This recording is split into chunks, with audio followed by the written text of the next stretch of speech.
بسم اللہ الرحمن الرحیم۔ السلام علیکم۔ روزانہ واقعات سننے کے لیے اس چینل کو سبسکرائب کریں۔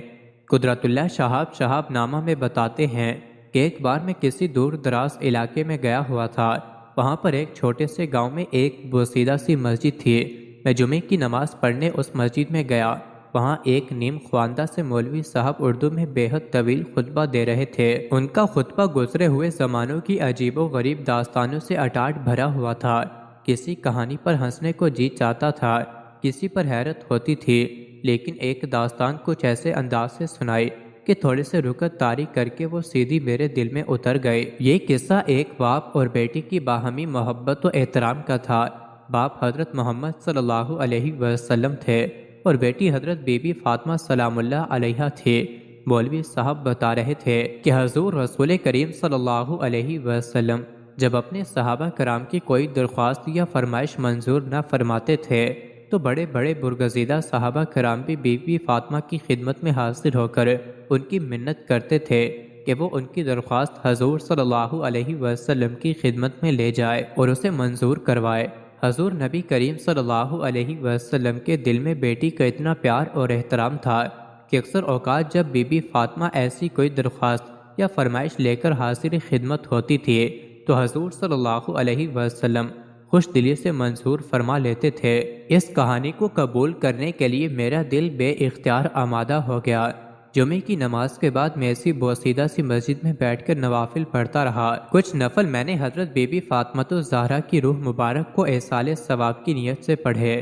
پھر میں نے پوری یکسوئی سے گڑ گڑا کر یہ دعا مانگی، یا اللہ، میں نہیں جانتا کہ یہ داستان صحیح ہے یا غلط، لیکن میرا دل گواہی دیتا ہے کہ تیرے آخری رسول کے دل میں اپنی بیٹی خاتون جنت کے لیے اس سے بھی زیادہ محبت اور عزت کا جذبہ میسر ہوگا۔ اس لیے میں اللہ سے درخواست کرتا ہوں کہ وہ حضرت بی بی فاطمہ الزہرا کی روح کو اجازت مرحمت فرمائے کہ وہ میری ایک درخواست اپنے والد گرامی صلی اللہ علیہ وسلم کے حضور میں پیش کر کے منظور کروا لے۔ درخواست یہ ہے کہ میں اللہ کی راہ کا متلاشی ہوں، مجھے روحانیت کے راستے پہ چلنے کی توفیق عطا کر۔ اس بات کا میں نے اپنے گھر میں یا باہر کسی سے ذکر تک نہ کیا۔ 6-7 ہفتے گزر گئے اور میں اس واقعے کو بھول بھال گیا۔ پھر اچانک 7 سمندر پار کی میری ایک جرمن بھابھی کا ایک عجیب خط موصول ہوا جو مشرف با اسلام ہو چکی تھی اور نہایت اعلیٰ درجے کی پابند صوم و صلات خاتون تھی۔ انہوں نے لکھا تھا، رات میں نے خوش قسمتی سے فاطمہ بنت رسول اللہ کو خواب میں دیکھا۔ انہوں نے میرے ساتھ نہایت تواضع اور شفقت سے باتیں کیں اور فرمایا کہ اپنے دیور قدرت اللہ شہاب کو بتا دو کہ میں نے اس کی درخواست اپنے برگزیدہ والد گرامی صلی اللہ علیہ وسلم کی خدمت میں پیش کر دی تھی۔ انہوں نے عذرائے نوازش منظور فرما لیا ہے۔ یہ خط پڑھتے ہی میرے ہوش و حواس پر خوشی اور حیرت کی دیوانگی سی طاری ہو گئے۔ مجھے یوں محسوس ہوتا تھا کہ میرے قدم زمین پر نہیں پڑ رہے بلکہ ہوا میں چل رہے ہیں۔ یہ تصور کہ اس برگزیدہ محفل میں ان باپ بیٹی کے درمیان میرا ذکر ہوا میری روئے روئے پر ایک تیز و تند نشے کی طرح چھا جاتا تھا۔ کیسا عظیم باپ صلی اللہ علیہ وسلم اور کیسی عظیم بیٹی۔